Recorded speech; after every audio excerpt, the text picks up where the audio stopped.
Hello दोस्तों, कैसे हैं आप सब। तो चलिए आज की कहानी स्टार्ट करते हैं। आज किशोर जी बहुत खुश थे क्योंकि उनके घर आज फिर से एक लड़की का जन्म हुआ था। वही उनकी पत्नी उषा जी की आंखों में आंसू ही नहीं रुक रहे थे। सास और बहू दोनों ही बहुत दुखी थे क्योंकि दो बेटियों के बाद इस बार उन्हें बेटे की उम्मीद थी, पर जो भगवान को मंजूर होता है वही हुआ।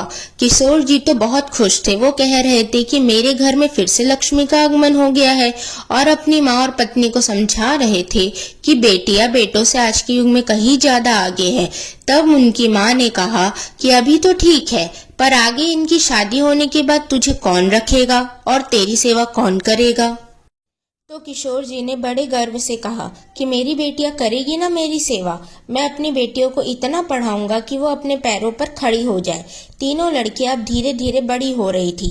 कभी कभी तीनों लड़कियां आपस में यह कहकर लड़ती कि शादी के बाद मैं रखूंगी माँ पापा को अपने पास, या फिर कहती कि 4 महीने माँ पापा मेरे पास रहेंगे, तेरे पास, फिर तेरे पास। धीरे धीरे समय बीतता गया। अब तीनों ही बेटियां पढ़ लिख कर अपने पैरों पर खड़ी हो गई। किशोर जी ने दोनों बेटियों की शादी अपने पसंद के घर में करवा दी, जबकि छोटी बेटी ने अपने पसंद के लड़के से भागकर शादी कर ली। तो किशोर जी ने उससे अपने रिश्ते ही खत्म कर लिए थे। किशोर जी की पत्नी को बेटी के घर से भागने का ऐसा सदमा लगा कि शादी के कुछ दिनों बाद ही वह स्वर्ग सिधार गई। चूंकि किशोर जी की माताश्री काफी समय पहले ही स्वर्ग सिधार चुकी थी, तो किशोर जी बड़े से घर में अब बिल्कुल अकेले हो गए थे। उन्होंने बड़ी बेटी की शादी में अपना खेत बेच दिया। दूसरी बेटी की शादी में उन्होंने अपना घर गिरवी रख दिया। उनके पास अब कमाई का कोई जरिया ही नहीं था। गिरवी रखा घर भी किसी भी समय उनके हाथ से निकलने वाला था। तो किशोर जी ने सोचा क्यों न 6-6 महीने अपनी बड़ी बेटी और दूसरी बेटी के घर में रह लिया जाए। वैसे भी वो दोनों मुझे देखकर बहुत खुश हो जाएगी। वो दूसरे दिन ही बड़ी बेटी के घर के लिए निकल गए।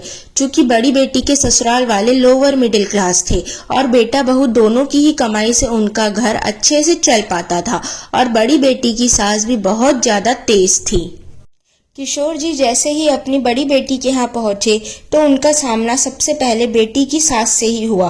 किशोर जी का बड़ा सा बैग देखकर उसकी सास समझ गई कि ये यहाँ रुकने के इरादे से आए हैं, तो उन्होंने तुरंत उनके सामने गरीबी और महंगाई का रोना शुरू कर दिया।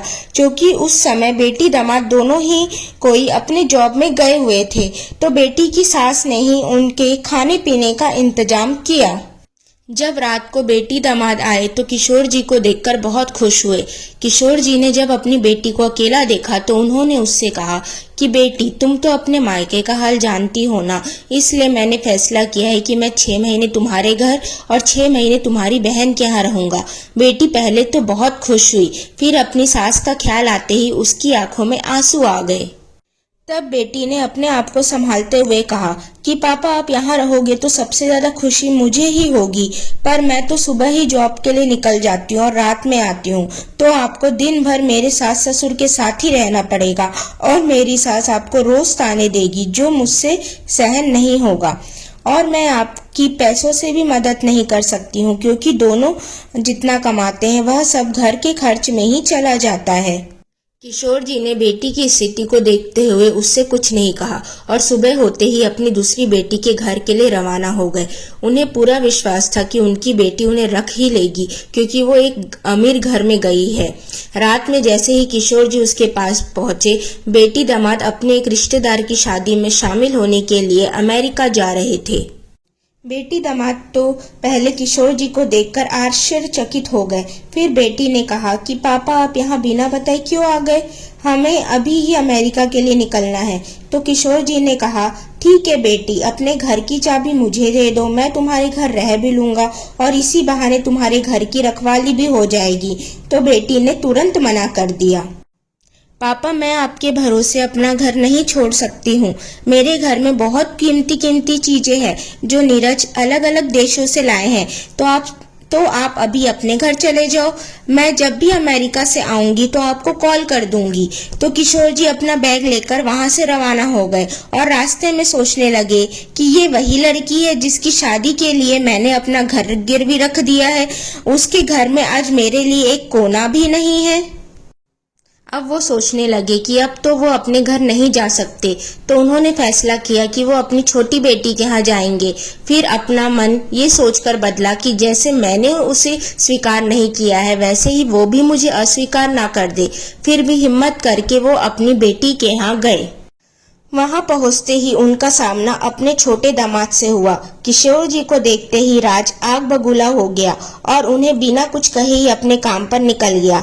जब उनकी बेटी ने उन्हें देखा तो एक पल के लिए उसे विश्वास ही नहीं हुआ कि पापा उसके घर आए हैं। उनको देखकर पहले तो वो बहुत खुश हुई, फिर उसे अपने पति की बेइज्जती याद आ गई। फिर उसने अपने पापा को गुस्से में कहा कि यहाँ कैसे आना हुआ आपका। किशोर जी ने उसे सारी बात बता दी।